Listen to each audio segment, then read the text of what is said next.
when I started hitting that awkward teenage phase where, you're whipping around with your black tints and you think that you're the greatest. My inspirations from there, and I remember the first time I ever saw him on Channel 4 and he was emceeing with his sister, and I followed his journey avidly from there, was Akala.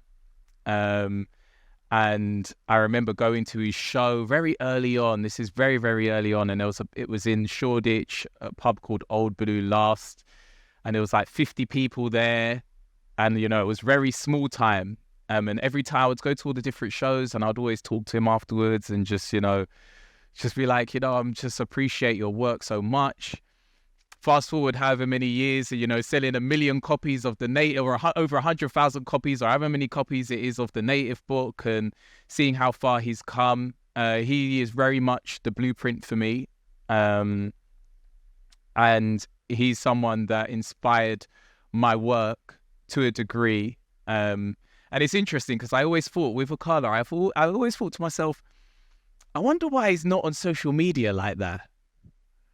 And then me being on social media has made me realize why he's not on social media, because of the comments and the hate and the backlash and the racism. And you're like, woo, it surely would be a lot easier just to put out a book and then just let it, do its thing and people can't necessarily get at you. But equally, that's my USP. Being online and doing what I do online and creating short form content, because there is a new generation out there and there's loads of people that don't read books. So equally, it's very important in what I'm doing to ensure that I reach those demographics and, he reaches another demographic.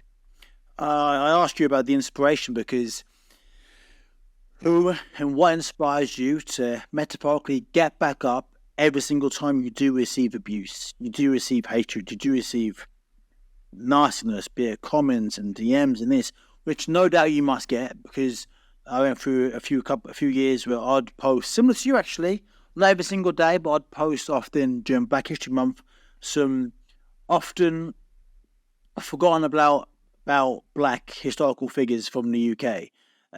Very similar to what you were doing, but not as consistent. And I got so a bit of hate for doing it from people that I wouldn't expect it from as well. So I know what you do. You must get so much abuse. How do you deal with that?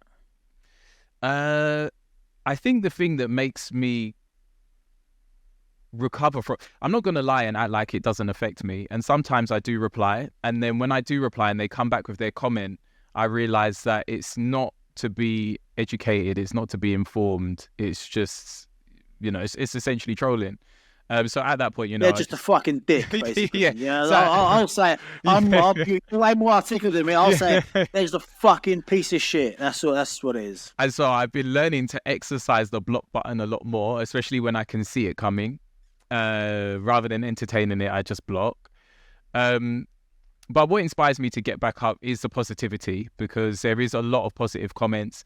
And equally, when I do speak in person, I've never had a bad comment in person. So it's very important to stay grounded in reality. Yeah, in reality. It's funny how people get very brave. But so I guarantee, whenever you've spoken, you've gone somewhere and they've gone, fuck this guy. And they don't want to listen to you. And they're thinking in their head, but don't say it in their mouth. They say it on their fingers. But yeah, hopefully, I'm sure you go there and you change people's mindsets. And their perspective and their outlook. And that's the thing I mentioned. I asked you a moment ago, like, why do people get triggered? Because by elevating one, you're not dragging down the other. The other ones, I don't know what people are scared of or what they're afraid of. It's so strange. It baffles me. It really baffles me. But yeah, I'm so glad you do keep getting back up, because what you do, the energy that you put into the world, mate, is appreciated by me wholeheartedly.